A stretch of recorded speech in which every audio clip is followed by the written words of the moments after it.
Hey there! Welcome to this explainer on personal financial planning.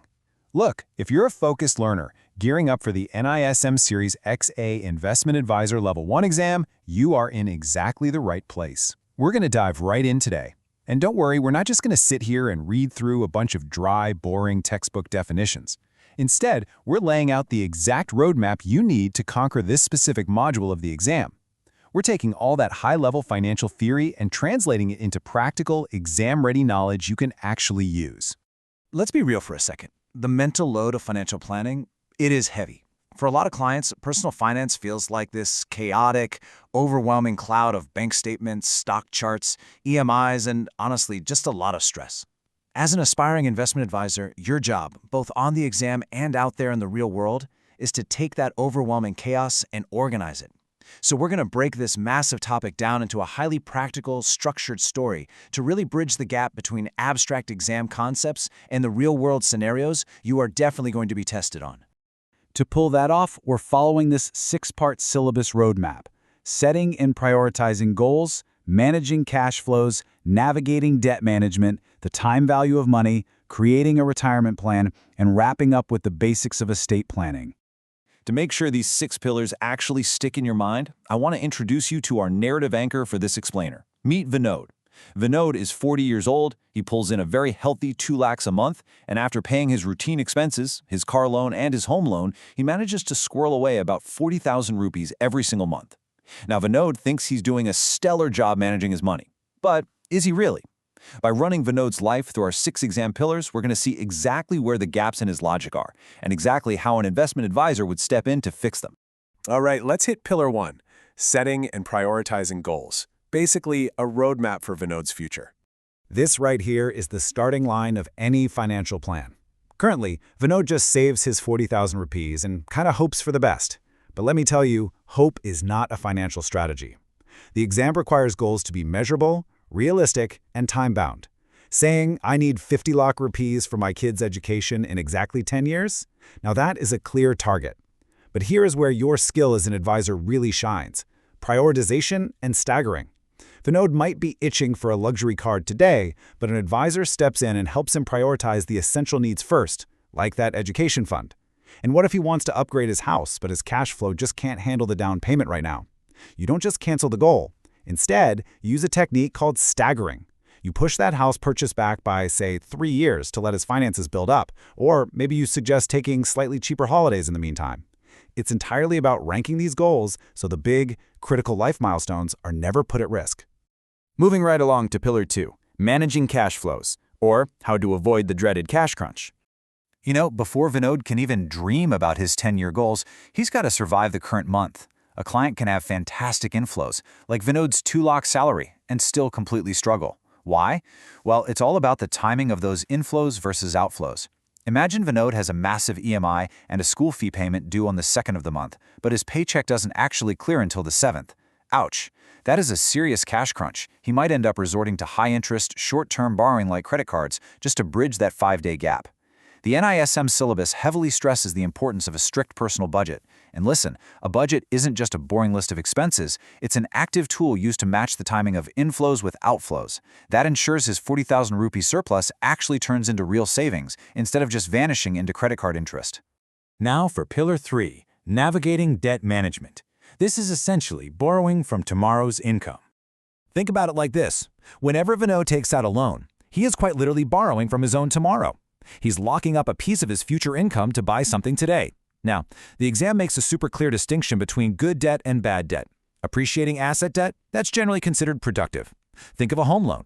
Sure, it's a liability on paper, but it's funding an asset that's likely going to grow in value over time, or maybe even bring in rental income. Contrast that with depreciating asset debt.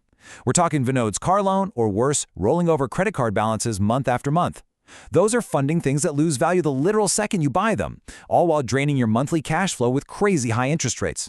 As an investment advisor, you have to evaluate these liabilities, counsel your clients on their debt-to-income ratio, and absolutely step in if they are overborrowing and heading straight for a debt trap. So let's pause for a second. Let's assume Vinod has his budget totally locked in. He's got minimal bad debt, he's successfully putting away that 40,000 rupees every single month. We still have to ask one absolutely critical question. How does Vinod actually know if that 40 grand a month is going to be enough for his future? Is it going to cover that college degree? Will it keep him afloat in his old age? That brings us to Pillar 4, the time value of money. We're talking the real impact of time and inflation. This right here, this is the absolute mathematical engine of all financial planning. It's how we calculate the silent, wealth-destroying impact of inflation alongside the incredible wealth-building power of compounding. You absolutely need to know these definitions backward and forward for the exam. Present value, or PV, is what a future sum of money is worth to you right now, today. Future value, or FV, is what the money you have today will grow into over time. Let's make this real for Vinod. Say an engineering degree costs 10 lakh rupees today. That's your present value. But because of inflation, in 10 years, that exact same degree is definitely not going to cost 10 lakhs. It might cost 20 lakhs. If Vinod is only saving up for that original 10 lakh target, he's going to fall drastically short. So as an advisor, you're going to use a very specific 3-step process here. Step 1, identify the current cost of the goal. That's your PV. Step 2, adjust that number for expected inflation over the time horizon to find the future value. Step 3, once you have that big FV target, you work backward using a projected rate of return to tell Vinod exactly how much of his 40,000 rupees he needs to invest today to hit that future target. It completely removes the guesswork. It is just pure, solid math. Okay, so his midterm goals are sorted out. But eventually, Vinod is going to reach a point in his life where he simply stops working. What happens then? I mean, what happens when that cushy 2 lakh monthly inflow drops all the way to zero?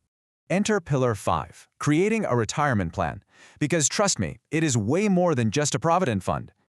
Look, retirement is arguably the largest, most complex, and honestly most expensive goal in any client's financial plan. And it takes immense foresight. So many clients, just like Vinod, walk in with this false assumption that their mandatory provident fund, maybe a little gratuity, and some basic superannuation will magically be enough to fund 20 or 30 years of living without a paycheck. The exam demands that an investment advisor runs the actual numbers to explicitly show the client why this default corpus is almost always completely inadequate. You gotta bust that myth early on. So how do we figure out what is actually adequate? Well, the syllabus gives us 2 main methods to estimate the required retirement corpus. First is the income replacement method, which basically aims to provide a certain percentage of their pre-retirement income. The second is the expense protection method, which builds a corpus strictly based on what their projected future living costs will be. But the advisor's job doesn't end once that big number is calculated. As Vinod gets closer to age 60, you have to systematically rebalance his portfolio. You move funds away from high-risk equities and into less volatile, fixed-income assets to protect all that hard-earned capital. And finally, once he actually retires, you design a tax-efficient drawdown strategy. That means deciding exactly which accounts he should pull money from first to minimize the tax hit on his newly fixed income. Finally, we reach Pillar 6, the basics of estate planning. Basically, intergenerational wealth transfer. And listen, this isn't just a topic for the ultra-wealthy. This is about everyday clients safely passing on their wealth.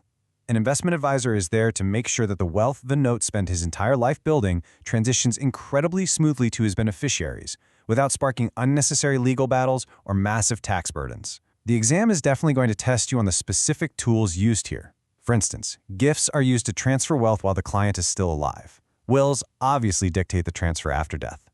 Then you've got structural stuff like ensuring nominations and joint holdings are perfectly updated on every single bank and mutual fund account.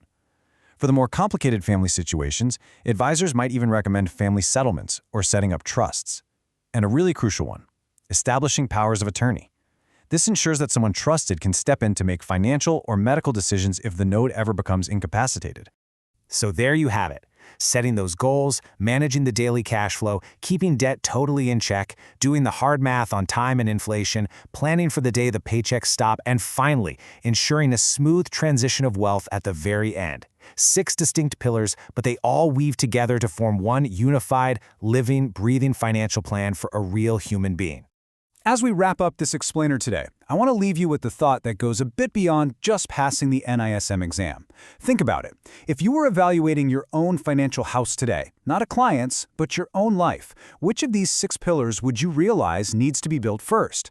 Mastering this material isn't just about ticking boxes on a test. It is about fundamentally changing how you look at a lifetime of wealth. So keep studying, stay structured in your approach, and I'll catch you in the next explainer.